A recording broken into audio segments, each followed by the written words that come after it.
Good evening, everyone, and welcome to our second night of HBCU 107 Week, presented by the 107, an organization created to positively promote the nation's historically Black colleges and universities. Today, we are going to be talking to alumni who have found HBCU alumni who have found success in arts and entertainment. We have a great lineup for you. You're going to learn a lot, hopefully hear a few interesting stories in the process. And along the way, understand that any HBCU you attend, whether it be Howard University, like one of our guests or myself, Grambling State, Paul Quinn, doesn't make a difference. You can get anywhere you want to go from an HBCU. So we're going to jump right in tonight. We're going to kick it off first with an interview with Grambling State alumnus TJ Miller. He is being interviewed by Maurice West, who is a faculty member at Paul Quinn College and also a board member for the 107.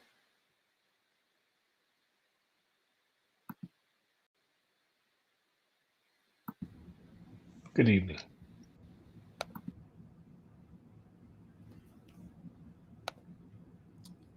I think we're ready. Mr. Miller, good evening, sir. How are you? I am outstanding. How about yourself? I am good, sir. I'll continue to talk while it accesses my camera, but to make sure that we stay respectful of the time, Sure. Thank you for joining the HBCU 107 week. We are continually excited to highlight and profile. So the most important thing, or the biggest question, you're a Grambling State University alumnus. Proud Yes, I Grambling am. State University alumnus. Yes, sir. So kick it off and tell us your story of why Grambling, how did it impact you, and also your role in the music industry and how that has shaped you. Sure. Again, my name is TJ Miller. I'm from a small town in Louisiana, Monroe, Louisiana, which is about 30 miles away from Grambling.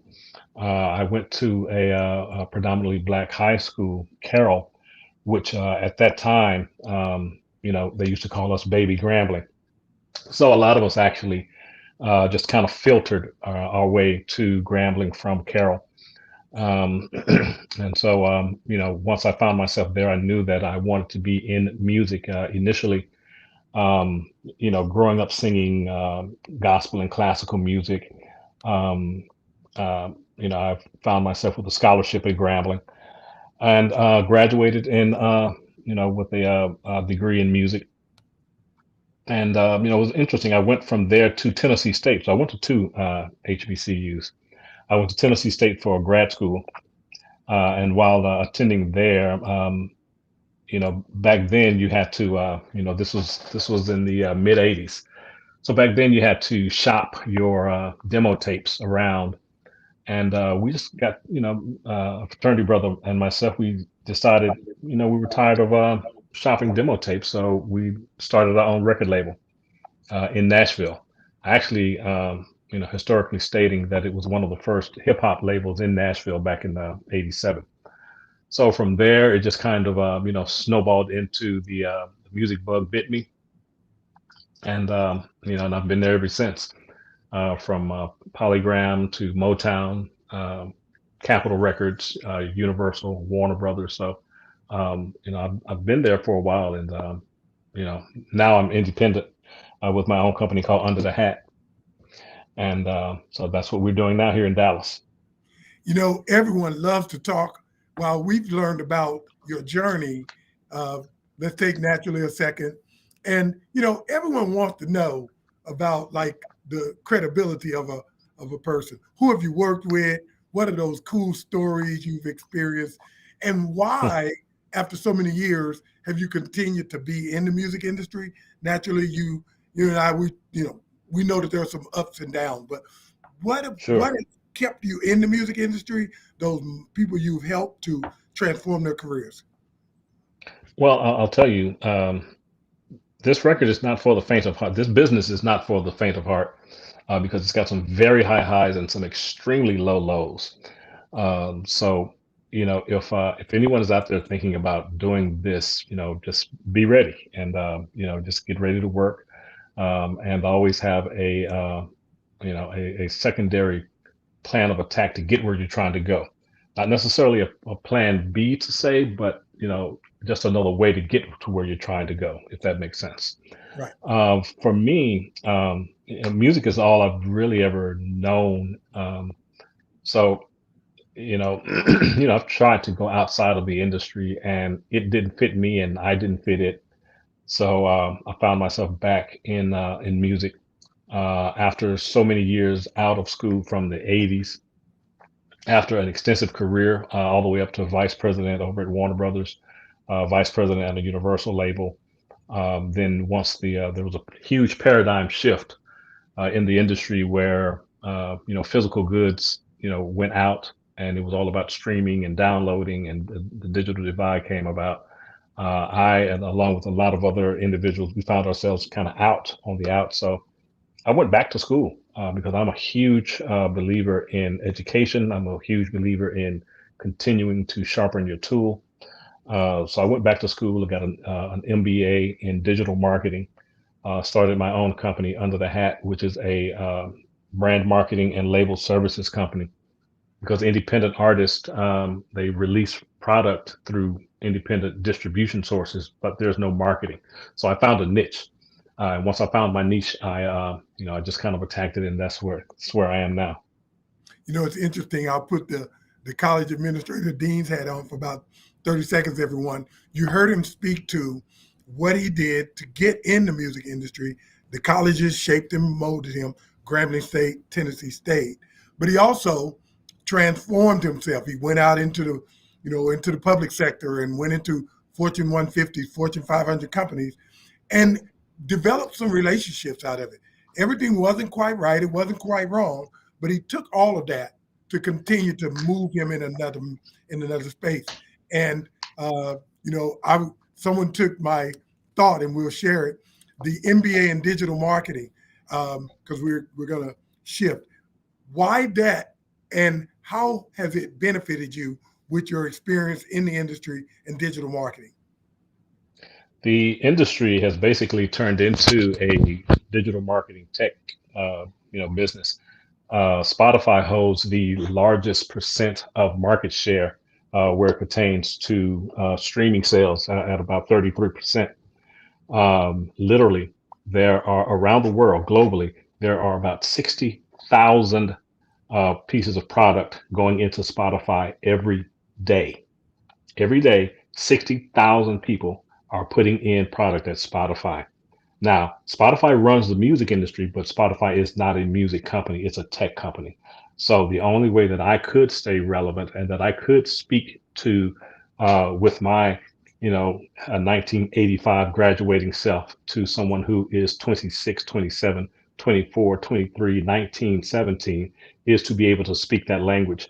And the only way I could speak that language is to understand, what posting on Facebook and posting on Instagram really was all about, and not just am I looking for some old classmates from 1984.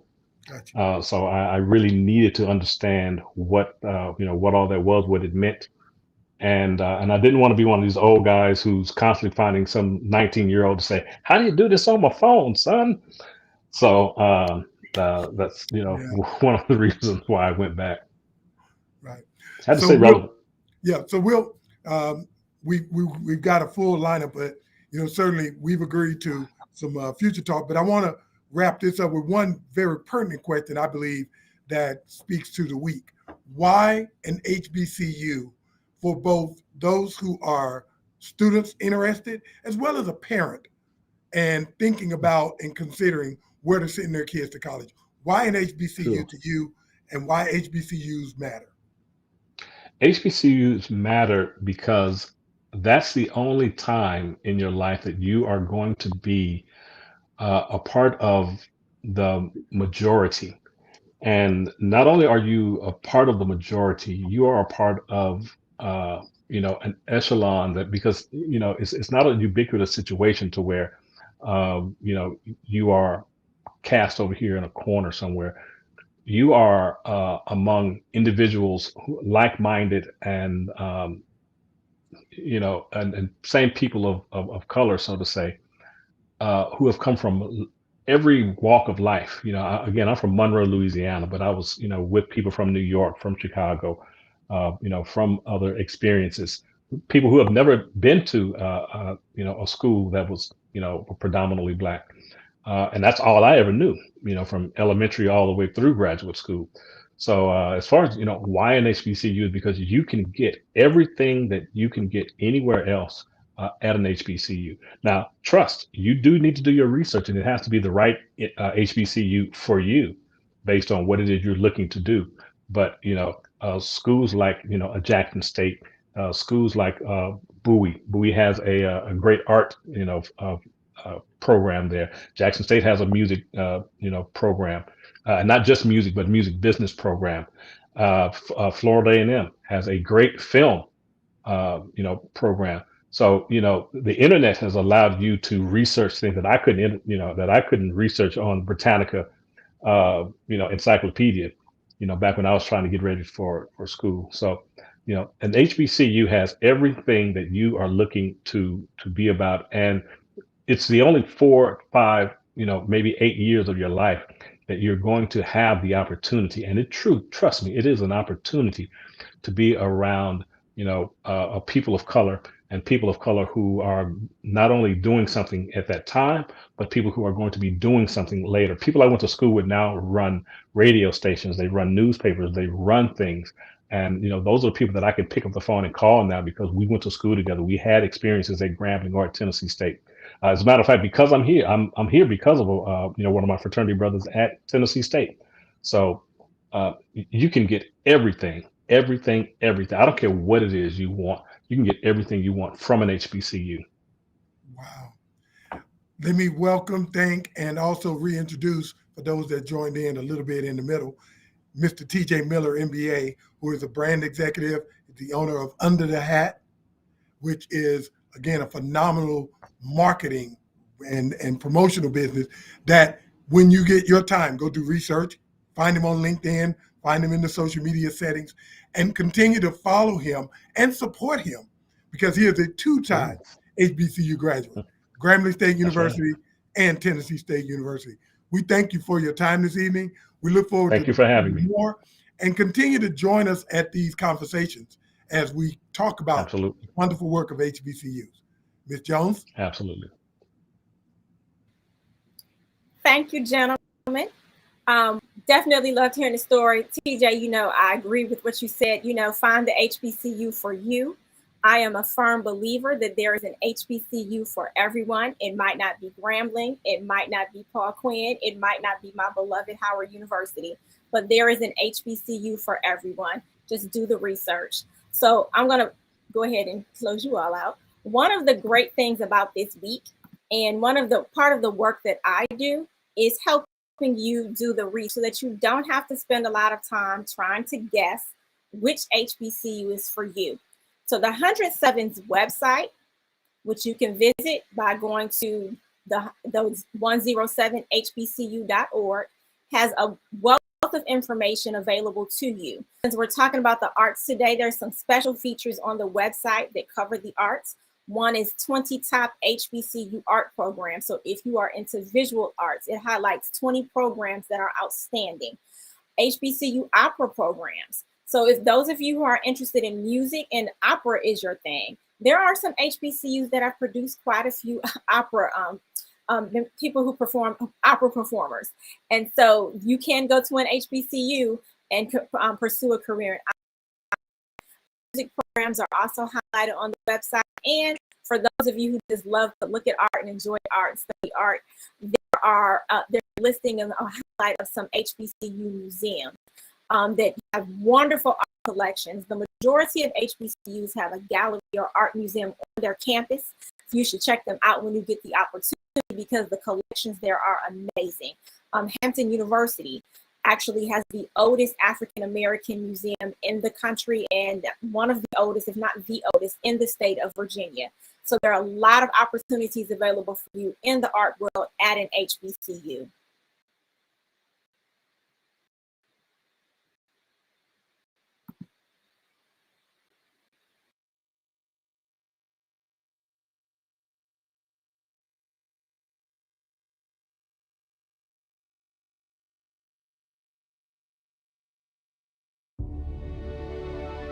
We're a standout school storm.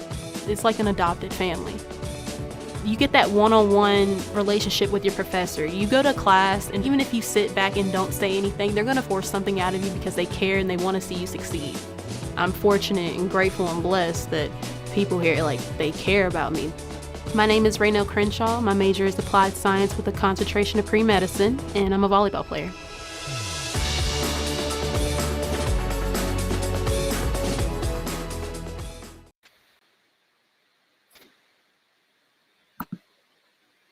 Since we're talking about the arts today, we're going to highlight a couple of HBCU legendary artists. This spotlight is on Ernie Barnes, who was an alumnus of North Carolina Central University. Ernie Barnes actually started off as a professional football player playing in the NFL, but then he decided to pursue his career in art.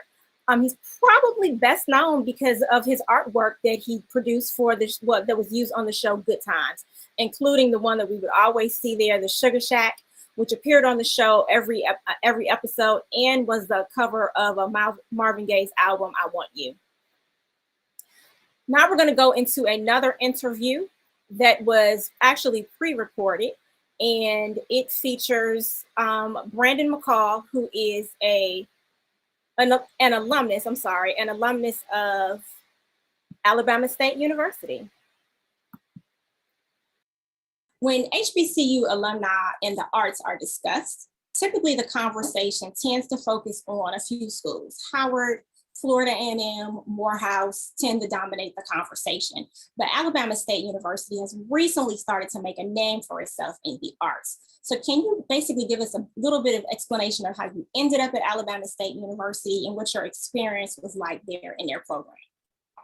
Oh, of course. So, I went to Jackson Olin High School in Birmingham, Alabama, and I'll never forget, it was my senior year. And I was torn between, I was a drum major in the band. So, of course, I had to go somewhere that had a nice band, a black band. And so three of my choices was Miles College. That's where my sister went. And that's where I was able to actually be groomed as a kid drum major. I actually had a chance to perform with them years ago, I think in like 97 or 98. I was like their first kid drum major. And so Miles College was definitely on the list.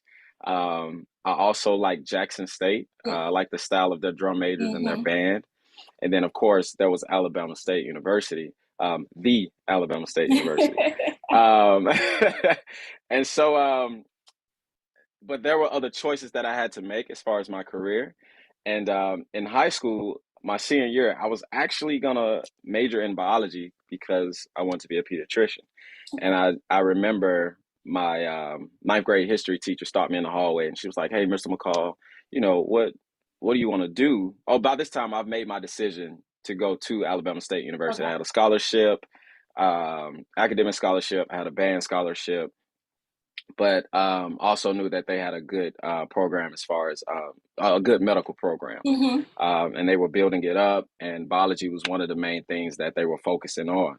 I was like, well, yeah, I think I'm going to major in biology and become a pediatrician. And I remember her saying, okay, great, because I didn't think that acting thing was going to work out for you. And I was like, oh, okay, really? And I politely said, thank you. I walked away from her that day and went and changed my major to theater. It was like Um, the gauntlet was thrown down. yeah, like you're not gonna tell me what I can and cannot do when it comes to chasing my dreams. And at that point, I was really torn between, theater and becoming a pediatrician, only because, everybody puts this thing in your head like, oh, it's not a real career. You need something to fall back on just in case, Right. everything doesn't pan out.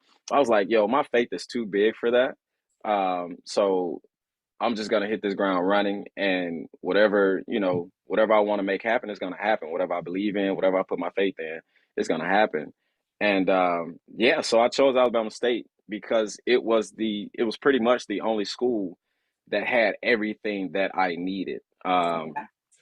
It had the band, it had the theater program, um, it had the scholarships, and of course my mom, she was like, yeah, that's where you're going. That's where the money at. That's where you're Right. going. Follow the money. So I was like, yeah, that's cool. I had also been to Alabama State. I had big Alabama State influence from middle school through high school. A few of my mentors went to Alabama State University. We always went to Alabama State University's band camp, summer band camp for the high school students. So, Alabama State was already in me. I had cousins that went to Alabama State. That's when I was first introduced to it because my sister actually, she wanted to go to Alabama State. She's my Okay. older sister. And so that's when, the buzz really started happening, no pun intended.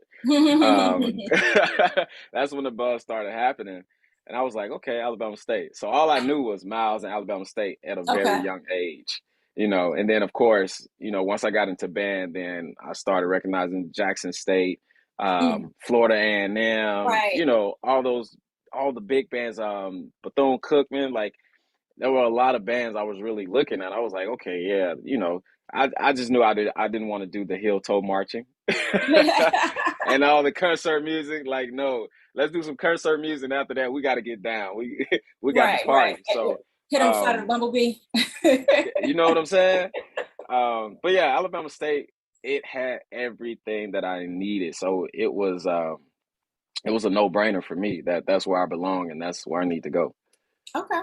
So tell us about some of the experiences that you had, particularly once you decided that you were going to be a theater major.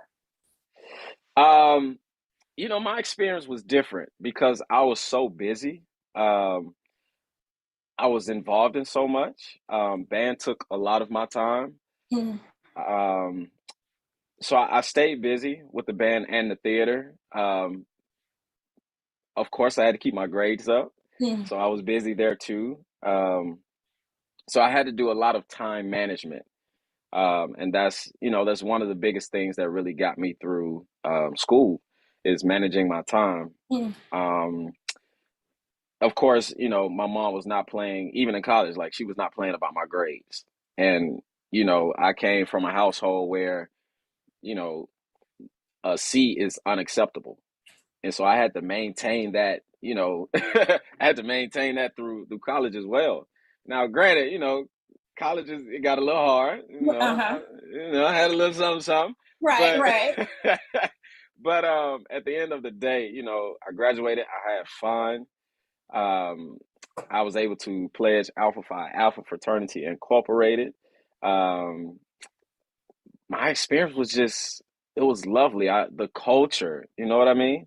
There's nothing like being around your people that understand you and everything that you're going through. Right. I never had to walk the campus and think about uh, was there any prejudice being or hatred being thrown towards me.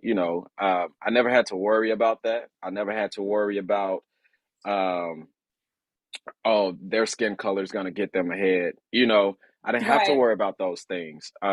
Everyone was in there doing the same hard work. So I like to think. But, Right. it's all about culture. And I learned so much more about myself and about my culture that I probably wouldn't have learned anywhere else. Of Okay. course, at another HBCU, but outside of HBCU, you don't get those lessons. And it's just like Right. school today, like primary school or yeah, primary school. they're taking those studies out of the schools. They don't want to talk about Black history anymore. Right. They don't want to talk about race theory. They're trying to take the books out of schools that even talk about race or talk about civil rights and the times and what our people went through. So, I'm so grateful that I went to a HBCU so I could further my education and my knowledge on my people and our path to where we are now. It's a lot. We got a lot of ways to go, but We do. we have made much progress, and so I'm so grateful for that. And because of a HBCU, a lot of us are able to hold on to that mantle and to carry out what our ancestors put forth. Okay, so now you went to Alabama State, the Alabama State University, and you majored in theater. Challenging what your teacher told you, and now look at you going from Birmingham to Broadway. Yeah. So we got to wrap it up soon, but can you briefly just tell us about your path? How did you get from graduating to ended up on Broadway, and how do you feel Alabama State prepared you for that path? Alabama State prepared me because they taught me, one, they gave me the foundation that I needed for my craft.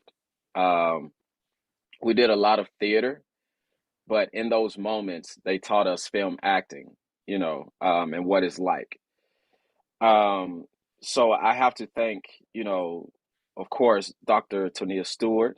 I have to thank Brian Martin. Also have to thank Anthony Stalker, who really took out time with me my senior year to really get me to where I needed to be as far as an actor. We did so many grad school competitions. We did professional theater competitions. And if I had not had the training I had from Dr. Tennille Stewart, from Mr. Martin, and, especially from Anthony Stalker, I don't think I would be where I am today, because they gave me something that I probably couldn't get anywhere else. And they gave me life experience. You know what I mean? They taught me how to take life and apply it into a role. They taught me how to tell a story, and how to be true to it. So they really prepared me. They prepared me for the industry as far as, having tough skin, being ready for those moments when they do say no. Yeah, they really, really prepared me. If anything, I would say they mold me into who I am today. They sharpen that iron, and now, I'm able to cut deep wherever I go. Well, I love to hear it, and we look forward to. I know there are other Alabama State University alumni who are performing on Broadway now and are in New York with you, helping to just take on Manhattan. And we look forward to hearing more from you, and hopefully one day we'll see you on that Tony Award stage, recognizing we'll all be shouting out, celebrating with the whole HBCU family. Oh, for sure. All right. All right, so it was great hearing from the Lion King, Brandon McCall, who went from Birmingham all the way to Broadway. Now we have another spotlight on an HBCU legendary artist. This is Anika Noni Rose, who is an alumna of Florida A&M University. Anika Noni Rose is a Tony Award-winning singer, following up on our Brandon McCall, who's performing on Broadway. She's a Tony Award-winning singer and actress whose credits include Caroline or Change, for which she won a Tony Award, Dreamgirls, A Raisin in the Sun, Carmen Jones, Jingle Jangle, and The Princess and the Frog.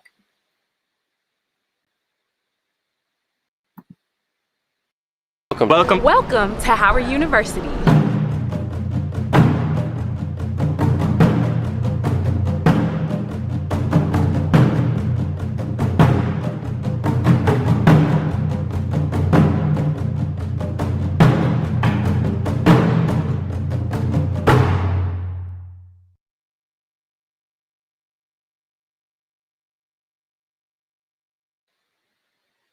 All right, now we're going from the East Coast to the West Coast.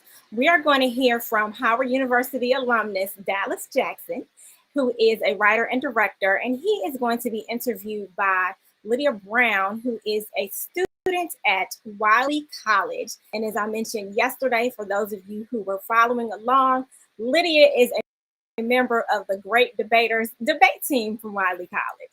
So they're going to take over. Well, hello there. Good evening. I am excited and I'm honored for this opportunity to speak with multifaceted writer, film director, and producer, Mr. Dallas Jackson. Welcome, welcome. All right. Hi.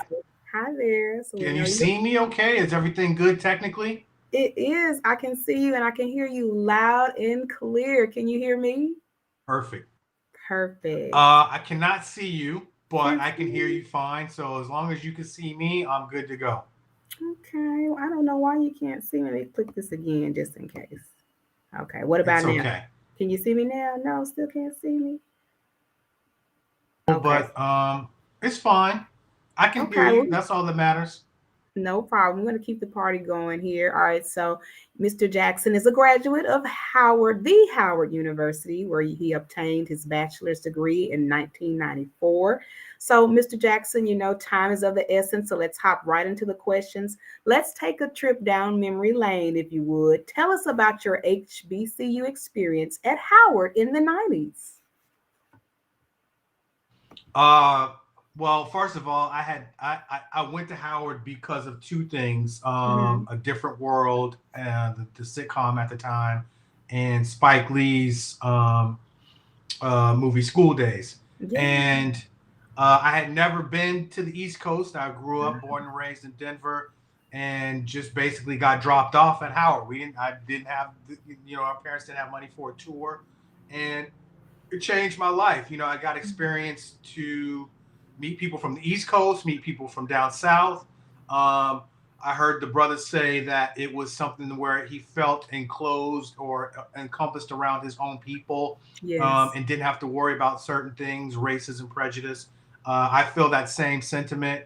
And just in the 90s, it was a very interesting time. We would have, you look up and see Wesley Snipes on campus, or you'd see Tribe Called Quest, performing, or someone would come down and preview a movie, New Jack City, or whatever. Like, you would get these really cool pop culture experiences in the midst of getting this fantastic education.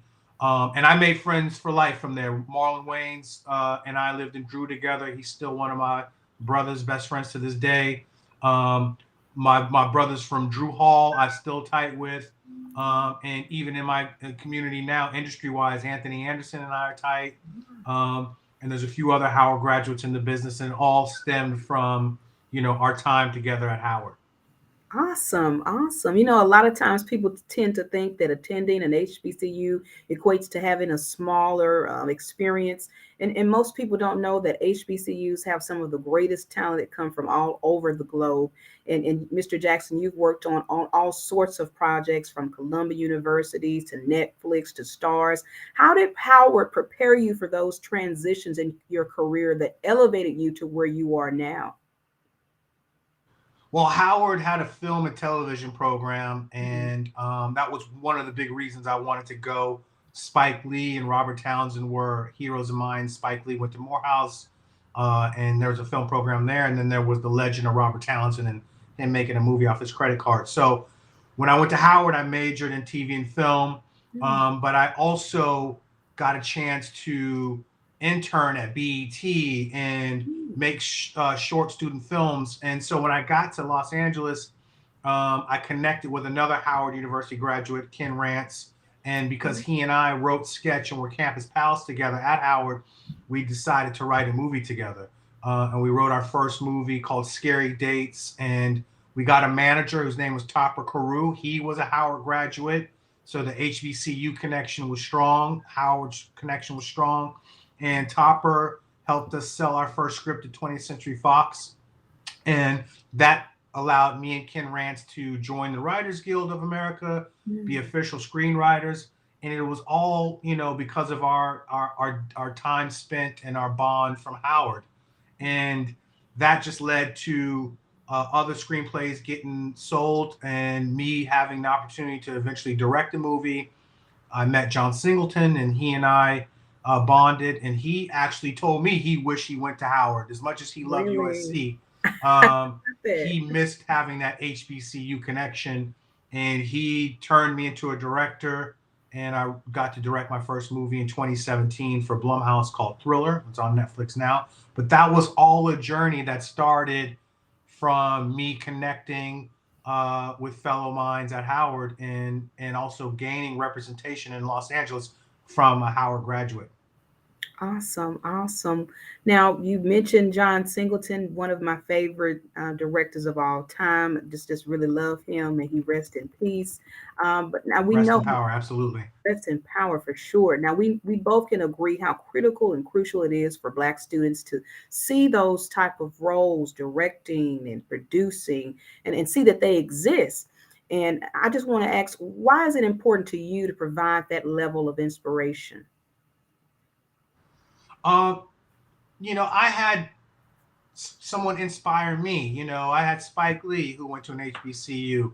I had Robert Townsend, who was a Black filmmaker. I had Gordon Parks, who was a Black filmmaker. So there were people that I could look to. And now, Mhm. hopefully, as I come back to Howard and as I come back to speak on panels like this, provide an inspiration with to say to people, you don't have to go to Harvard, you don't have to go to Stanford. In fact, I'm glad that I went to Howard, because Howard led me onto a path that if I had not gone to Howard, I probably wouldn't be fulfilling my dreams right now, because I had to become empowered. And the way I became empowered was in an environment that could empower me. And that is being in an environment with high educated Black folks, people that are going to look like you, that are going to identify with you. And we all come from different backgrounds, but we have one thing in common, which is we're all people of color. We're all Black people of color in this country. And we all have a mission to want to see each other succeed. At least most of us do. So I personally believe that going to Howard and going to an HBCU not only empowers you, it awakens a spirit inside of you that makes you believe in your dream and what you are here to do. And you gain the encouragement and the seed of power by going to an HBCU. And it's basically like, you being a seed, and having that environment water that seed and feed it so that you can go out into the world and accomplish your dreams. Awesome, awesome. Sounds like you're super passionate about making sure that we as HBCU alum and students are readily prepared to enter that field and that industry at the top of the list. Now, what recommendations do you have for college students who wish to pursue a similar path? Um, I would say start early. If you want to write or direct or act, start to get exposure early. Internships, start to connect and network and with people that you would like to follow in their path. I'll also encourage, if you want to be in entertainment, you have to go to where the industry is, which is Los Angeles, New York, or Atlanta. But the industry still functions primarily from Los Angeles. So I always say you have to go to where your dream is, and there is no easy way. There is no hookup. When I first got to LA, I had to work in a mailroom, but the woman hiring me was hiring Howard graduates. And a Howard graduate had let me know about the position open in the mailroom. And that mailroom job led to me being able to write a script, because I was in there at a movie studio delivering scripts, delivering dailies, delivering the trade magazines that the people in the business read every day. So I would say start networking, start early. Don't wait till you graduate to figure it out. Start to make a plan while you're in undergrad. And part of that as well is start to try to get some type of exposure and intern and whatever it is you want to do. Whether you can try to do it in the summertime or on the weekends or whatever, but try to get some exposure in that field that you want to pursue. Awesome, awesome. Well, it looks like this is just about all the time that we have. This has truly been so informative and inspiring for me. And it's because I am in acting and media and entertainment and those things. So I've been taking so many notes as you've been speaking. So you've been just blessing us with many gems. And I hope that if anyone is watching this, that this is made available to students, that they can utilize these gems. So we thank you for your time, Mr. Jackson. But before we let you go, can you tell us where we can find you on social media? Yes, I'm on Instagram at DJ Classics with a Z at the end. So it's DJ Classic and then Z. So DJ Classics at Instagram. I'm on Facebook under Dallas Jackson. And my movies are on Netflix. You can watch Thriller on Netflix, and you can watch my second movie, Welcome to Sudden Death, on Netflix. And my new movie, The System, will be coming out this fall with Tyrese and Terrence Howard. And you can follow me on Instagram for some updates on that. Awesome. So exciting. Thank you again so much for this opportunity and for taking the time out to speak with me and to broadcast this information this evening. I can't wait to explore all these opportunities and share these tips and these gems with my peers as well. Okay. Thank you for having us, and special shout out to HU alum Leslie Jones for putting this together. Thank you for having me, guys. Thank you so much. All right. Thank you, Dallas. Thank you, Lydia. And I got to say, Dallas and I were at Howard together on the yard. Great experience. And yes, we were just there at the same time. And I am forever amazed at the things that the people who were at Howard with me are doing in their lives. I can't tell you, I can look up on television pretty much any day and see somebody from Howard University. It's great. And I'm sure those stories are abundant on HBCU campus. It's an amazing experience. So thanks, Dallas. Thanks, Lydia. Thank you. Good night. Good night. Be blessed.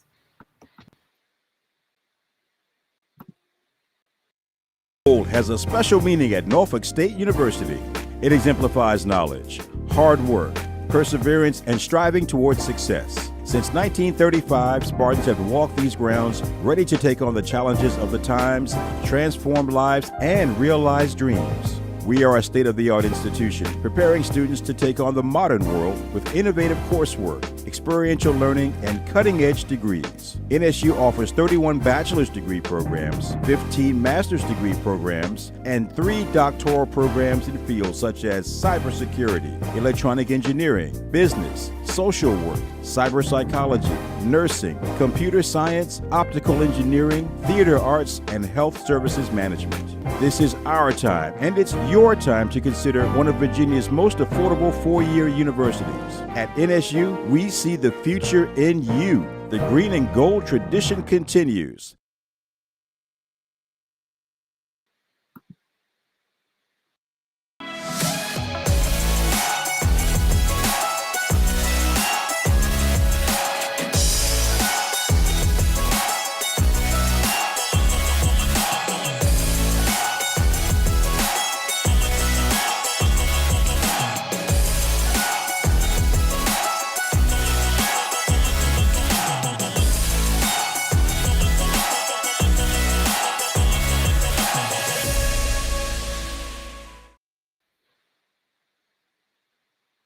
All right. So it's a highlights of a couple of our HBCUs located in the Mid-Atlantic region, Virginia Union and Norfolk State University.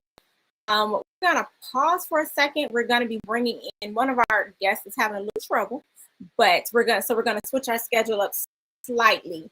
Moment we're going to go to first. We're going to do our raffle for scholarship. Keep in mind that if you're not listening and I call you, then you're going to miss out. But then we're also going to, once we finish the first calling for the raffle, then I will move into our next interview.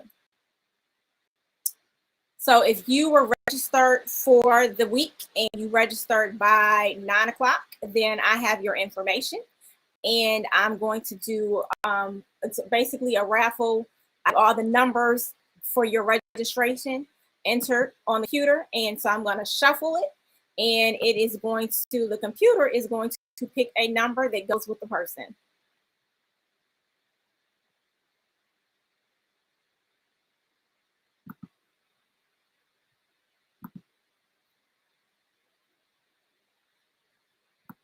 All right. So our number, and I know that you probably don't know what your number is, but the number that I pulled is that was selected is 2912-855-669. So I'm going to find out who that belongs to.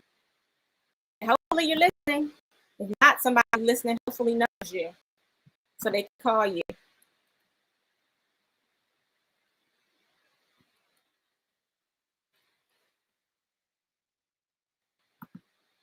So this number belongs to Tracy Perrin. Tracy Perrin, if you are listening, you have been called. You or your designee has won a $1,000 scholarship. It was donated by an anonymous donor. So we need you to get in touch. You need to send an email to the107.hbcu@gmail.gov. So if Tracy Perrin is listening, you have won a $1,000 scholarship. You need to get in touch within the next couple of minutes by sending an email to the107.hbcu. All right, so we're going to go ahead and continue with our program. And we're going to jump into an interview with Cassius Lanier. Cassius Lanier actually has a very interesting story that he's going to share, but we're spotlighting him because he's not an entertainer, he's not in the arts, he's actually a businessman and a city council member in Tuscaloosa. But we are spotlighting Cassius because Cassius is would be what was considered a non-traditional student. He started his college career, took a little break, and then came back. And he was afforded that opportunity at Stillman College in Tuscaloosa. So he's going to talk with us briefly about that program, what that opportunity was like, and how he feels it better prepared him. There are many HBCUs that are available to offer programs for non-traditional students. So if you're a person, you started college, you didn't finish, you want to go back and finish your degree, there are HBCUs that offer that opportunity. Deion Saunders completed his degree through a program at Talladega College in Alabama. Morehouse College now has an online program for students to complete their degrees as well. And Mr. Lanier completed his degree at Stillman College in Tuscaloosa. So he's going to come on and he's going to tell us his journey and how he feels that Stillman helped benefited him.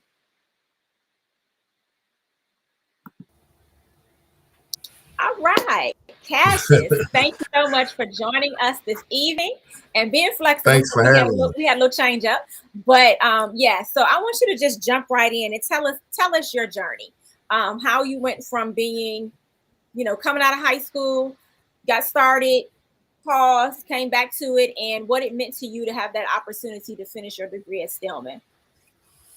Thank you for having me, Leslie, and definitely, I started Stillman at the end of '92, fresh out of high school, and of course, I came from a pretty hype high school here in Tuscaloosa, where we're the home of the Crimson Tide, so it's a huge college state, but it's definitely college experience all around. And so when I dove into college, of course, I went to have fun, and that's exactly what I did. Going in, having the experience of HBCU was so different, but I think the teachers that we had at high school kind of drove us that way. It was Alabama A&M, Howard, Morehouse, Stillman, things of that nature. And so when I had the opportunity to go to college, I think I didn't come from a wealthy family, and so I had to take advantage of every financial option that I had. And so at one point, we ran out of money, and of course, life happened, and I had to stop attending school, which was heartbreaking to me at the time. But I think it motivated me to be better prepared when I became grown and successful, so that my kids would even have that worry. They wouldn't have to worry about financial assistance or things of that nature. They would already be set up, and so that's what I was able to do. And so that's what I did. I pursued I never stop hustling. A huge story, but 5 minutes can't change it because I had, of course, like I said, I didn't come from a wealthy family. I grew up in the projects in Tuscaloosa, West Alabama, and I had a different lifestyle, and so I hit some major bumps in the road. And when I reestablished myself, I think I hustled and got myself together. Started a business that bloomed, and I own my own dealership down here in Tuscaloosa, a nice dealership, and it allowed me to have the money and the freedom to go back because I was never happy. I attended all the homecomings, so people never knew. I went to school with. I mean, people thought I was probably a grad already, but I can't preach graduating to my kids, and it just didn't feel right because I hadn't. So Stillman started a program called STAMP that allowed working adults or business owners and things of that nature to come back and pursue your dream to be a college student and so, or finish your degree. And so I was getting pressed, and then I wanted to do it anyway, and I jumped dead back into it and took full advantage of it. And man, it's been amazing. My daughter was attending. My sons was attending the University of Alabama. My daughter was attending the University of North Alabama, PWIs, and so I graduated from Stillman, and now my daughter transferred to Stillman College, my All HBCU. right. So you already know I was excited about that, and she's getting the HBCU experience, and you just better believe this was our first homecoming together a couple weeks ago because Okay. we have a spring homecoming, and it was amazing to share that experience with my kids. So that was amazing. Wonderful. It sounds like it. And I just want to say, it takes a lot, I think, to start the journey, stop, and then return. And so, in knowing your story and knowing what you've been able to accomplish, even in between, it really says a lot about you and about the type of person that you are. And it's just wonderful that you had the opportunity to return to the place where you started through the STAMP program at Stillman. I got to give a shout out to Dr. Warwick, who's the president there, the first woman president at Stillman. She is also a Howard grad. She and I are also, she is also an Alpha chapter initiate of Alpha Kappa Alpha, just like I am. And so, she's doing amazing things at Stillman. She was definitely the right person for the job. Came in and just has been helping to transform it. So I'm glad to hear it. Great that you have had this opportunity and that you're doing great things. So thank you so much, Cassius, for sharing your story with us, taking time out of your very clearly very busy schedule to check in with us and talk to us about it. So thank you again and have a great evening. Oh, thank you so much.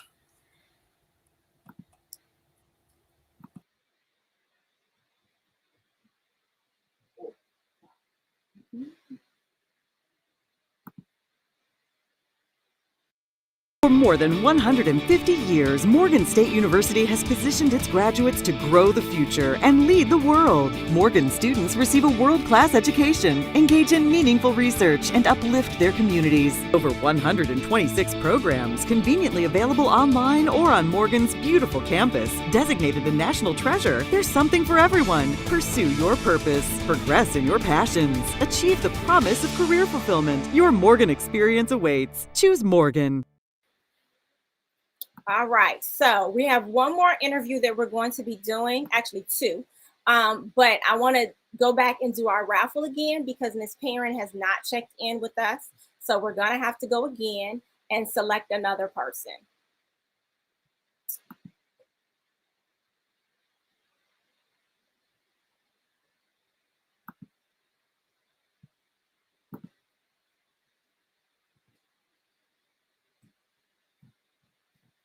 All right, so I have selected this time the number 2914399169.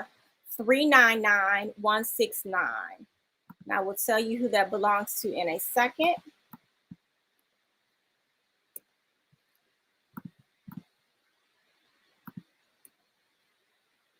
That number belongs to Julia, it looks like Sabanda, and I might be mispronouncing your name. Julia Sabanda from North Carolina. So if anybody knows Julia from North Carolina, make sure she checks in and gives us a call. If she is not watching, send an email to the107.hbcu@gmail.com. Again, that's Julia Sabanda from North Carolina. Send an email to the107.hbcu@gmail.com. All right. So we're going to go ahead and get into our second to last interview. This one is going to take place between Lamontria Edwards of Paul Quinn College and Sherry Shine, who is an alumna of Morris Brown. And wait, hold on. I think we lost Sherry again. So we're going to bring her back in a second. But Sherry Shine is an artist, so we'll get to her story in a minute. But it looks like something happened a moment ago. So I'm going to go ahead and we have a recorded interview with Trinity Bass from Howard University and Kirk Whalum, who is a jazz saxophonist and an alum of Texas Southern University. So, Mr. Whalum, can you tell me about your experience at Texas Southern University? So what are some of your best memories and how that all prepared you for your career as a musician? I am happy to. And I have to start out with the word politics. And it doesn't mean what you think. When I first got to Texas Southern, one of the first things I heard about and then heard was the band called Politics. And that band was like, I mean, they could really, really play and they could do anything, you know, from Earth, Wind and Fire to Stevie Wonder to whatever. And so I'm like, man, you know, I'm here to study jazz, but I want to play with this band.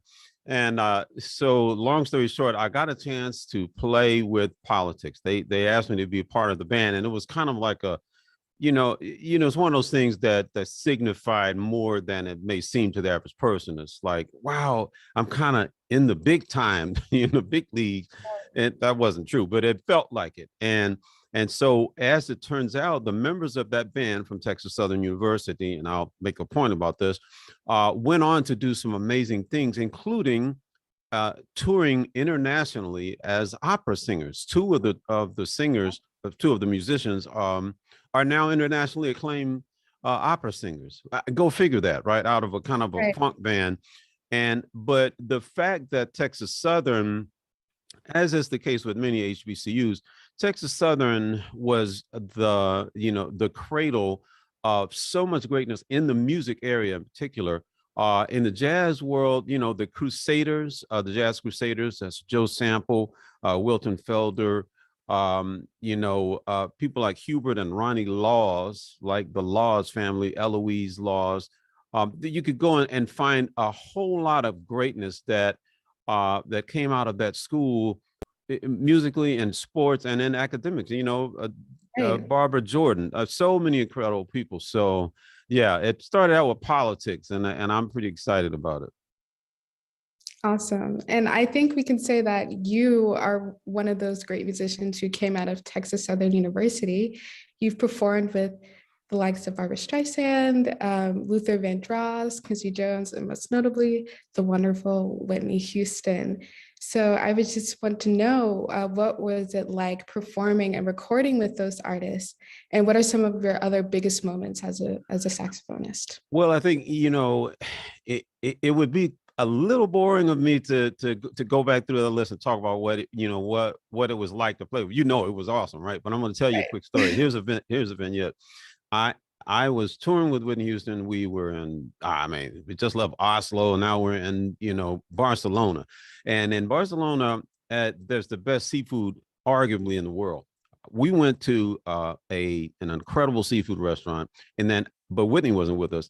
I came back and handed the card from this restaurant to Bobby Brown. I said, you have to take Whitney to this restaurant. No questions asked. He said, all right, okay. So they went. Fast forward, Whitney is balled up in the fetal position on the floor of her hotel room, having gotten deathly ill from whatever it was she ate at this restaurant.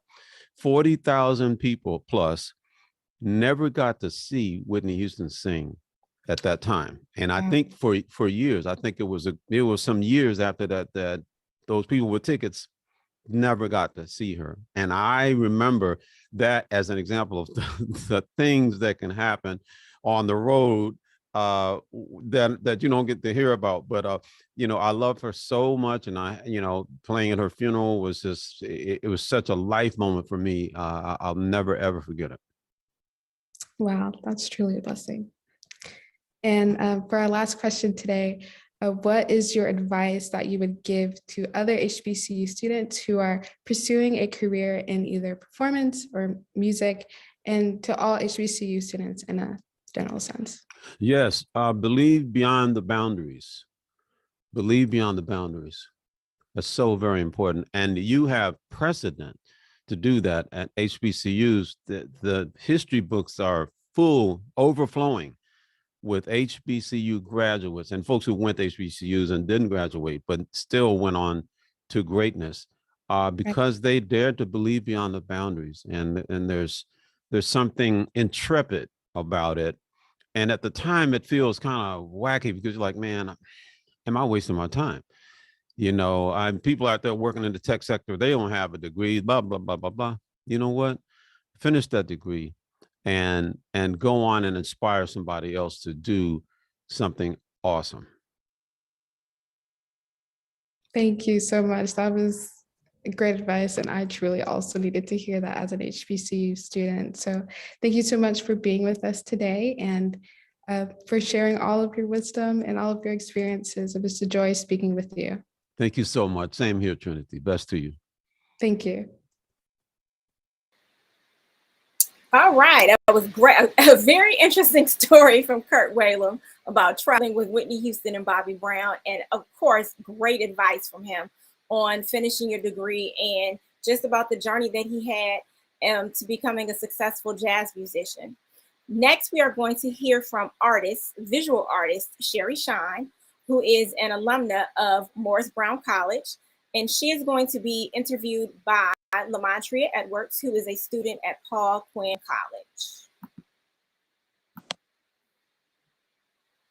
College. Hello. Hello. It's so beautiful to see you again. How are you?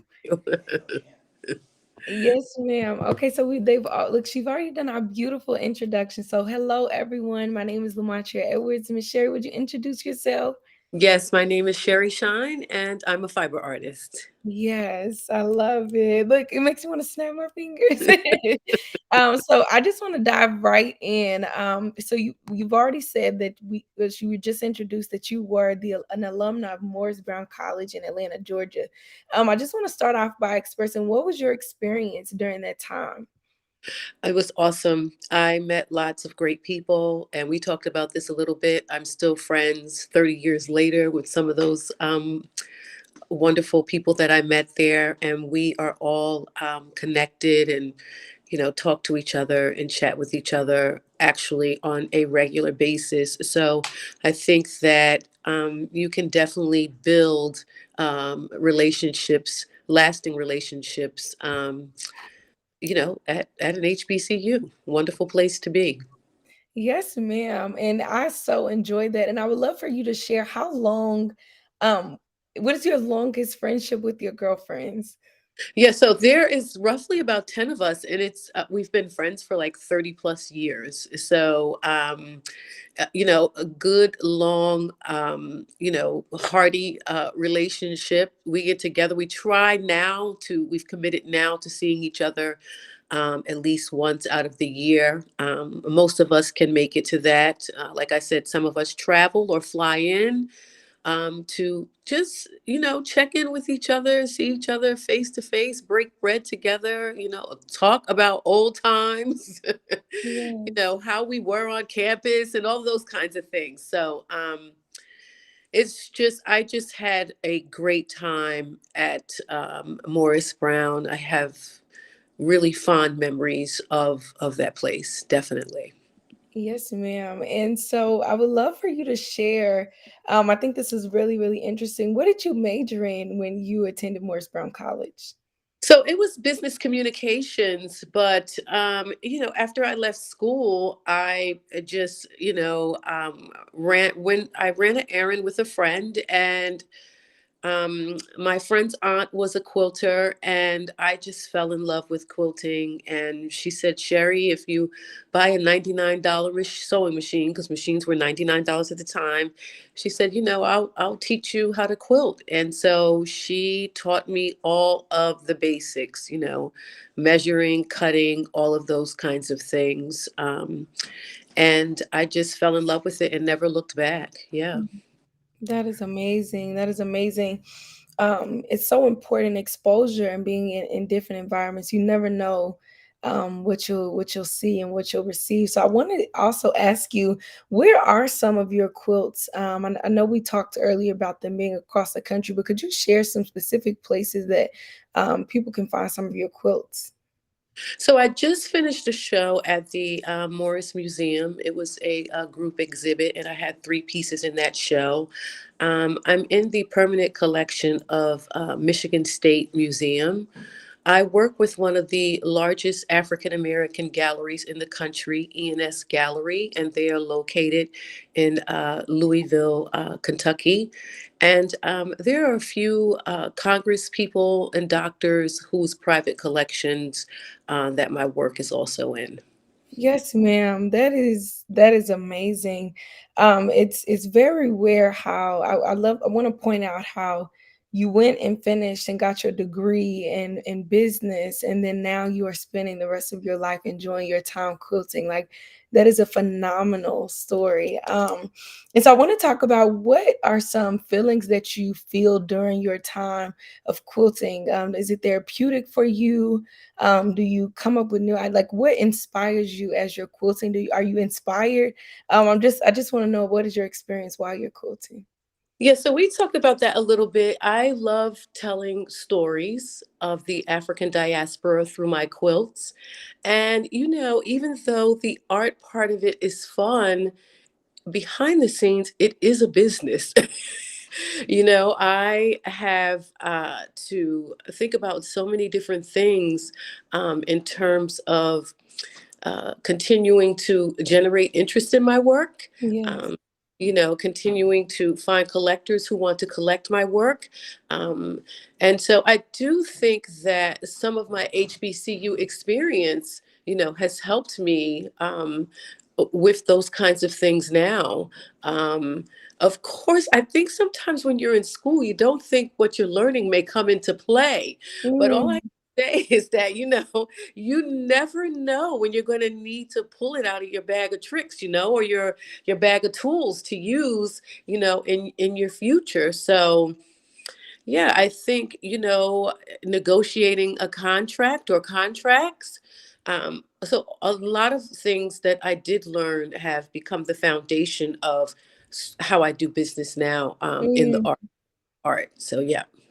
That is amazing because now I love it. I hear we were talking a little bit earlier about God, but I just can hear that your gifts will really make room for you.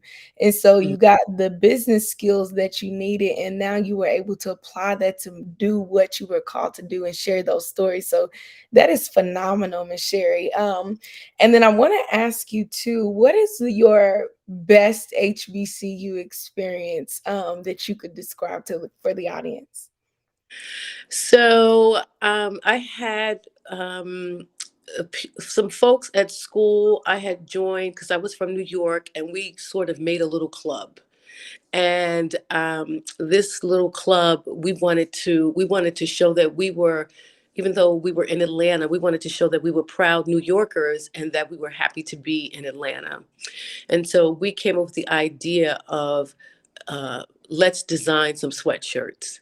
And so it was really a fun time working with the folks that I had met from New York and coming up with the logo, and me being able to help design the logo. So once the word got out, then I actually did sort of some drawings and things and posters for some of the sororities that were there on campus. So that was very exciting to me to be able to put sort of what I knew I had to work in a different way and to connect. It was another avenue of connecting with people. So Yes. again, just wonderful to be able to do that.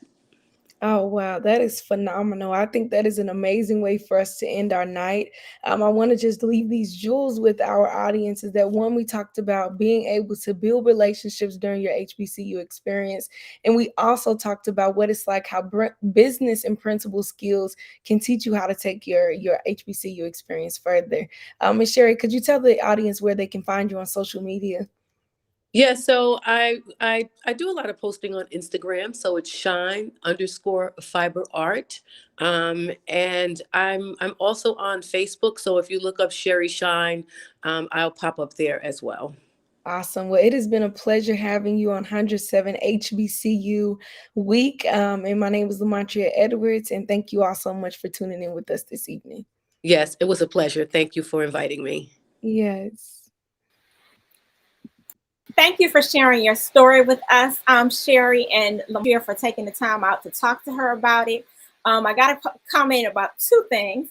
First, Ms. Shine, of course, is an alumna of Morris Brown College. For those of us who have really been following the HBCU world, we know that about 20 years ago, Morris Brown lost its accreditation.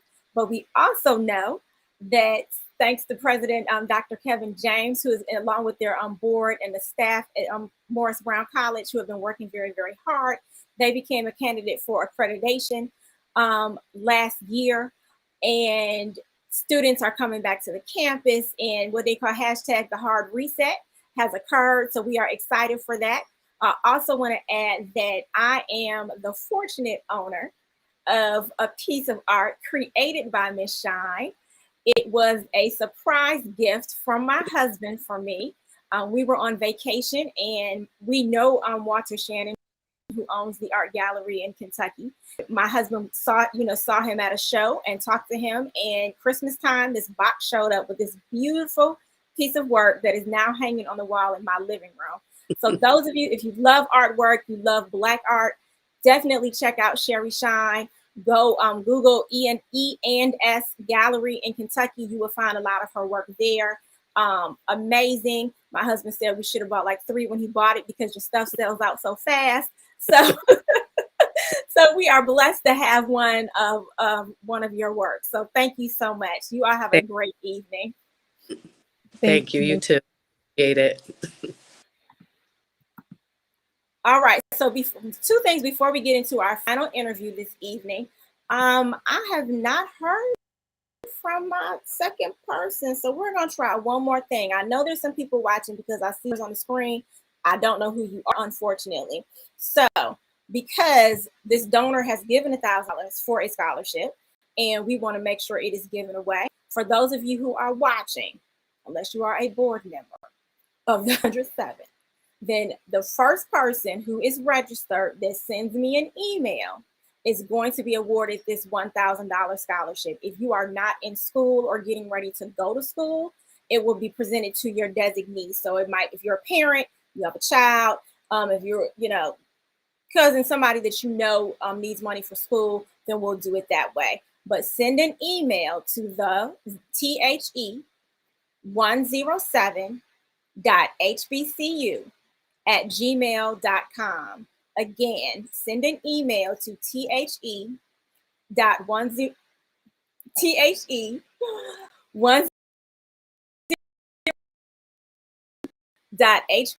hq@gmail.com, and the first person is going to be awarded the scholarship. I do love what I do for a living.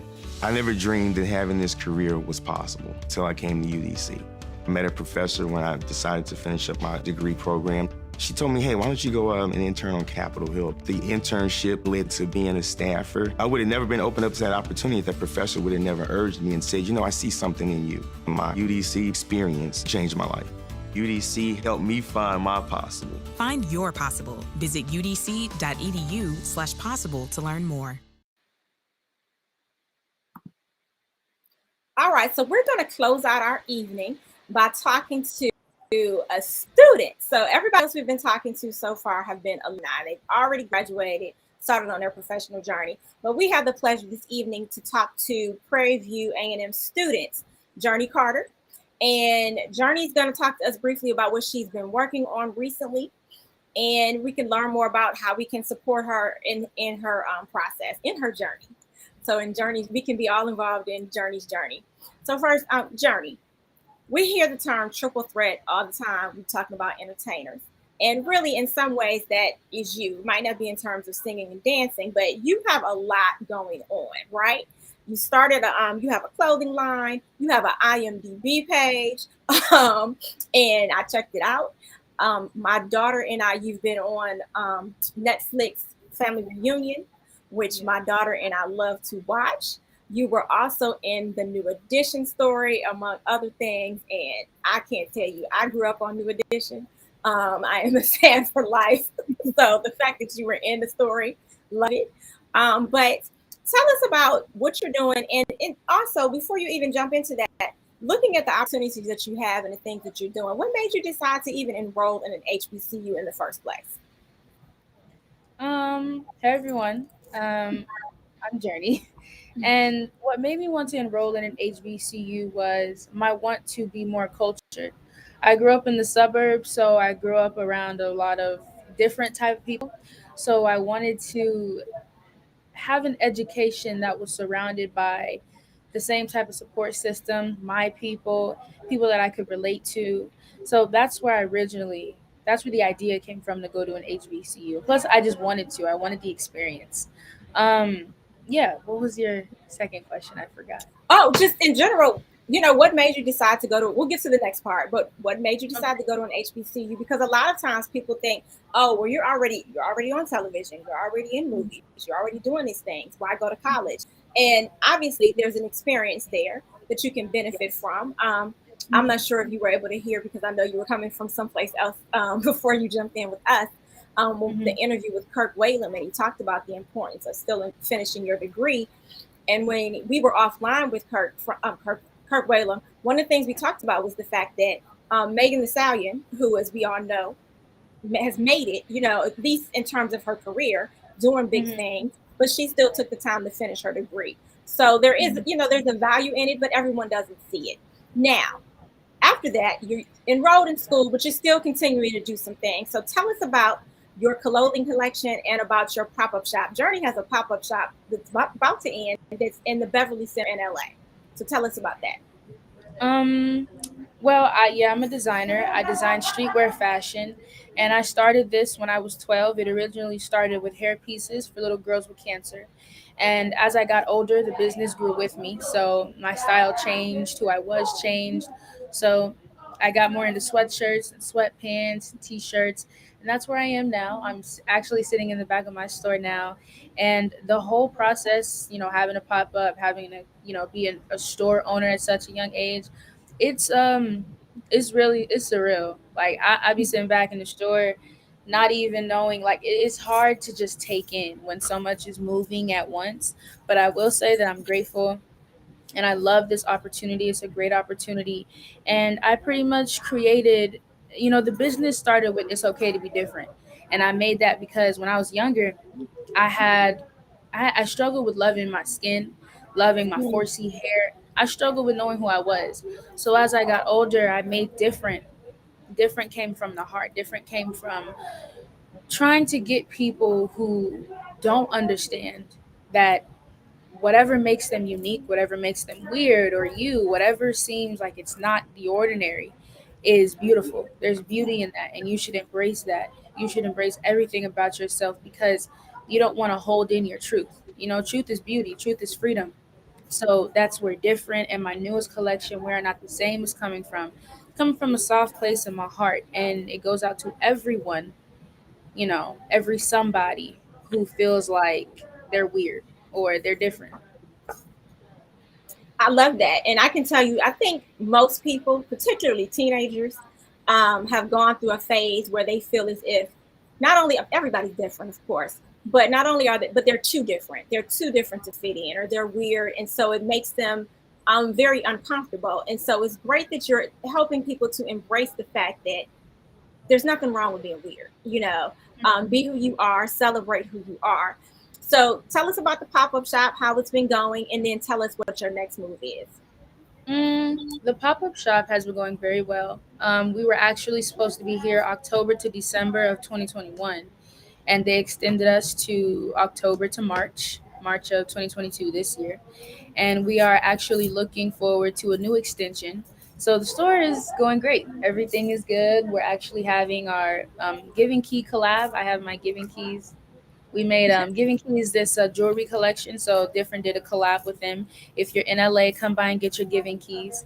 And you know, the future is a process. I'm still trying to figure out how I want to change the store, how things are going to shift. But I will say we're only going up. So I'm excited, and I'm excited for y'all to be on the journey with me. All right. Thank you so much, John. I'm going to Thank definitely be you. following you and keeping up with what's going on. And if by chance I'm able to get out to the West Coast anytime soon, I will check in and see how it's going. And All right. hopefully you get an opportunity. Dallas Jackson, who's the director, was on earlier. He's in LA, so hopefully you all will be able to connect on some level and figure out a way that you might be able to work together. I wish you all the Okay. best, and I Thank you thank so you so much. much for joining us this evening to tell us your journey. Thank you for having me. This was great. Thank you, everybody. Have a good night, guys. All right, so we're going to go ahead and close out. I did get a few emails.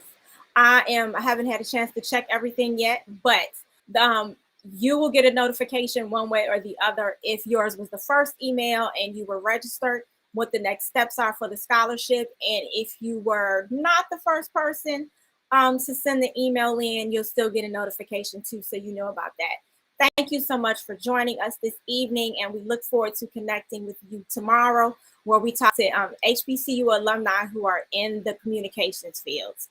Have a great evening.